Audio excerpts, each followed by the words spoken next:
Bagaimana hukumnya menanam sesuatu di dalam tanah yang di atasnya didirikan bangunan, misalnya rumah, ruko, dengan harapan, keyakinan bangunan itu kokoh.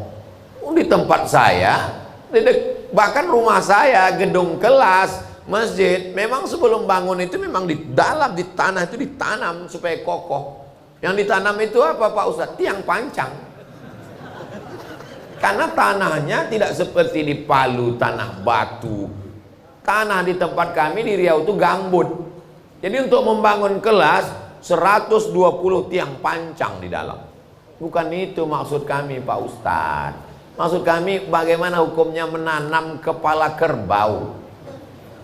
Dulu di negeri kami, di bumi Melayu, Riau, orang Melayu itu kalau mau buat rumah, di bawah itu ditanam kepala kambing.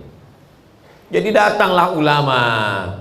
Ulama ini tidak keras. Ulama ini tidak mengatakan haram, bid'ah, wa kullu bid'atin dhalalah. Enggak, dia tanya, ini kenapa kepala kambing dibuat di dalam? Ini untuk menjamu jembalang tanah, supaya enggak ngamuk dikasih kepala kambing. Kata tuan guru, darahnya aja. Darahnya aja, karena tidak boleh makan darah. Darah itu kan najis, haram. Darahnya aja. Terus kepala kambingnya tuan guru, kepala kambingnya antarkan ke rumah. Itulah asal muasal kalau kenduri, selamatan, tahlilan di mana-mana, kepala kambing pasti dikasih ke tuan guru. Itu asal muasalnya, asbabun nuzulnya. Darahnya masuk ke lubang tanah, kepala kambingnya dimasak, digulai, dikasih ke tuan guru. Dimakan tuan guru yang sekarang, begitu dimakan berkunang-kunang.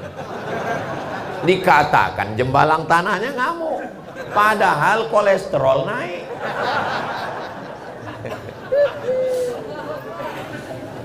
Jadi ulama itu dulu dengan kesantunannya untuk menjauhkan dari kemusyrikan. Jadi menanamkan kepala kambing, kepala kerbau ke dalam tanah itu di mana-mana di kampung halaman kami. Tapi kemudian ulama dengan kesantunannya merubah, darahnya yang masuk ke dalam, lalu kepalanya tidak lagi. Di Mesir itu luar biasa Bapak Ibu. Dikirimlah sahabat Nabi ke Mesir, namanya Amr bin As. Jadi gubernur pertama Mesir. Tradisi orang Mesir bukan memasukkan kepala kerbau, menghanyutkan anak gadis ke sungai Nil. Jadi ternyata jin di Mesir itu lebih keren. Seleranya nggak kepala kambing, anak gadis guys. Anak gadis dikasih perhiasan cantik-cantik, dihanyutkan ke sungai Nil. Amr bin As marah. Kenapa kalian menghanyutkan anak gadis ke sungai Nil? Ini sungai Nil kalau tidak dihanyutkan anak gadis, nanti sungai Nil kering. Kalau kering gandum tidak tumbuh. Nanti kita akan mati kelaparan.